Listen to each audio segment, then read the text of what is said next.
amazing to be back in Tokyo, just to be coming back to Japan in general. It's so great after, several years of not being able to come out. It feels so good to see the city so alive. For me, this is really an opportunity to sort of disconnect with everything that I do on a daily basis, which of course I love and I'm very passionate about, but not running a restaurant and running a kitchen with 30 chefs and 125 staff. Japanese cuisine is very famous all over the world, and people know sushi and people know tempura, but cuisine in Japan is incredibly regional, which is why I try to spend a lot of time going to visit the artisans that we work with. There's something about actually connecting with them and not just getting the products that they make, but really understanding them as creators.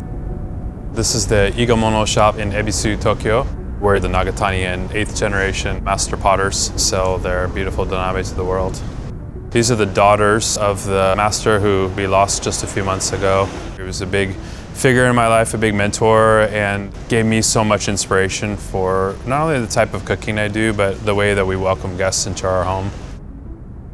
Wawa, oisashiburi.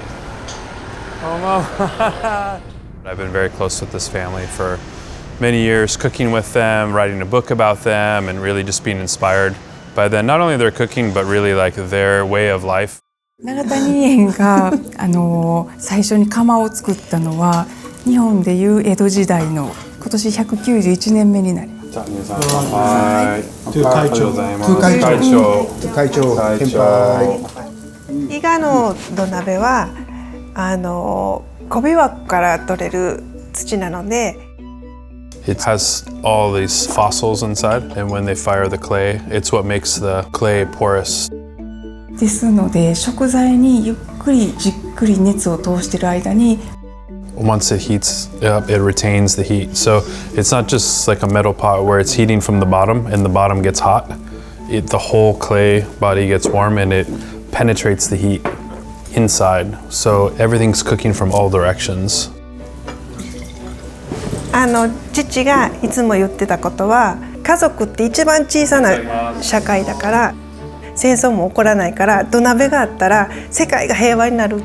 It was amazing to reconnect with the Nagatani family, kind of just get back to the core of everything. It's just always so fulfilling for me. They've had a huge impact on my life and still do every day.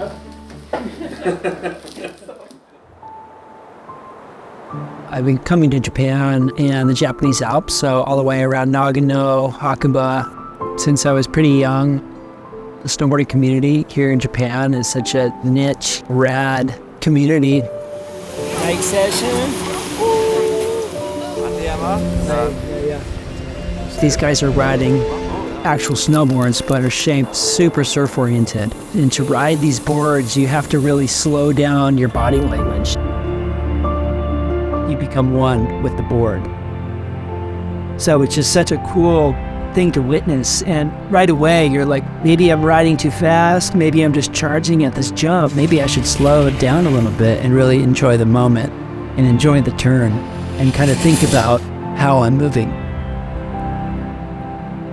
I kind of knew of Kyle a little bit. Obviously his cooking is legendary, the donabe pots.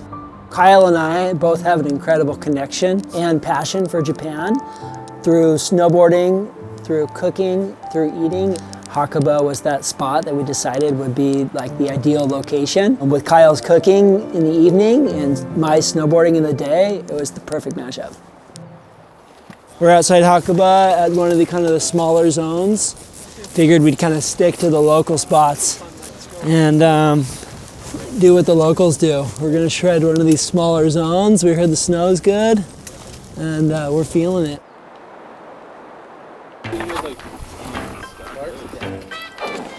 So much of my life is wrapped up in the world of food and hospitality and restaurants, but riding and getting out into nature really helps me to actually refocus and recenter myself and get inspiration. We're doing a fun little split board day. Go ahead and shredding some trees and settle into some nice chapao.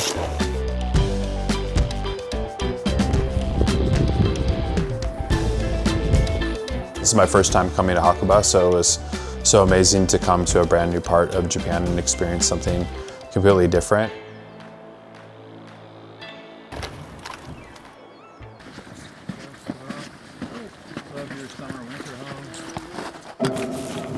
After getting to ride with Forrest and him taking me so deep into his world, I wanted to share some of the things that are really important about like the Japanese cuisine culture, you know, seasonal ingredients, very soulful cooking, and just really get back to the heart of it in nature. That's really what drives me. Ooh, the babbling brook. After a day of riding and you're burning so many calories and you're out in the cold and you're wet, to like come back to something so nourishing and light and satisfying and soulful. It's just getting better and better.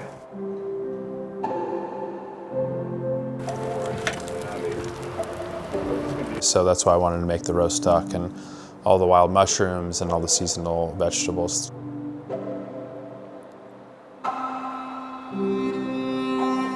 This is the ultimate setup. Shred, apres.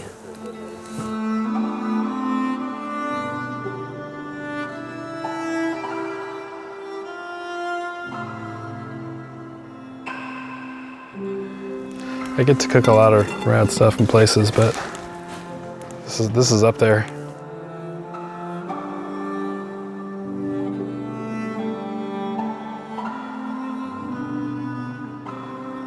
How is that reveal?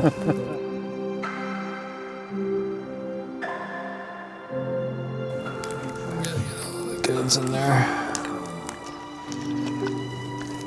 I don't know why that's not like a thing at home, those onions. So good. Like a rambler full of just this broth, Right? so like drink for the day. Just keep hot.